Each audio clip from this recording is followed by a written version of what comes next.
Azimata ndasinyazofunga. Pepe bokandira nechair pepe. Wanyazondwere nechair. Babatanya. Musenda katosheya simba chiti.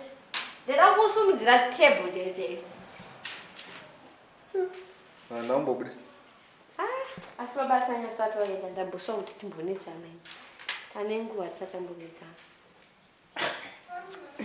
Doti tenisa pamusobe. Pick a topic.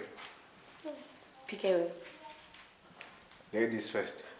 Babatanya ndo zvaunobhoira izvozvo. Every time ndikangosuggest anything, unenge uchingoti ladies first, ladies first. Unode kumboti gentlemen first. Iwo kwane wewe. Wakambozinza kupi zvitaurwa izvozvo. Muromo mako hamusi kutovava here uchitaura gentlemen first kuti inini sababu wemusha inini semusoro wembati kutaura kuti ndipike topic yoti tinetsana. Inini ndini futi mushamukadzi.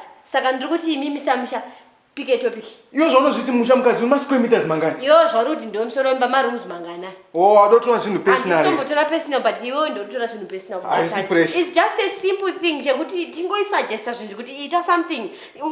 Ukutoremerwa ndongofunga something chingori simple chingori nice.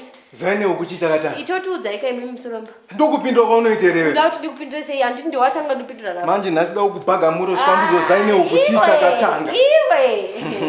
Maitanya usikundiziva. Ingondibata kana uchida kuona kuti ndinokuita sei. Ngondibata uone. Babatanya. Zaine ukuchita katanga. Wakandira ndaito ku respect.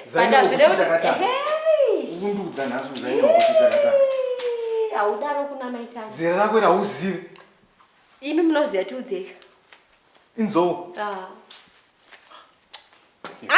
Babatanya nditokuudza. Babatanya. Iwe ndisiye mamiwe.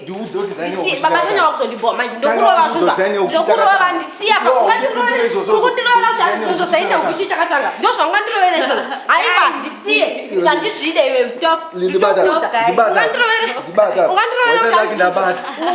kuti anzonzouku nezaichi chakatanga. Ukwanere koko. I'll support what you do. Hello viewers. This is Maitanya Babatanya from Zimba. Stop gender-based violence. Kurova mukadzi kana mukadzi kurova murume hakuna kunaka. It's something that's very bad. Communication in a relationship is very important. Respect is very essential, and most of all, love binds us together. Hapana bo sanitarise uko. Uziva answer. Hapana pa answer yechu yacho ndandijairile sema. Munetsana nawego. Anditomboza zaine ukuchita katanga. Ihuku. Kuti zai. Ihuku. Ira asitomboziya kuti chakatanga ikaka. Izai ihuku yakagadzirwa naMwari. Paka yakapiwa no ndobva no azoita kuti huku ikandira mene koko. Oh ndo huku yaka. Chakatanga chitaura manje ukasagona manje ndakutotsama. Chakatanga. Apa wangochindiro. Ndiyatanga. Ndakubuda. Kwembotiwa kwafoni yenyu tindo. Afare. Ndipe foni yako. Afare danisa. Ndipe foni yako Babatanya. Afare danisa. Usavhare nyaya mune ma girlfriends mfoni mu ndipe foni. Nema boyfriends ufitari mu. Ndipe. Andimperekeza. Ndisikukuperekedza ndipe foni Babatanya. Tasikusaridza binza. Ayo, ndida kusaridza my girlfriend. I'll tell you what, nice pressure. Kana doti ndikupe phone yangu. Fudzi musoro mangu ringani.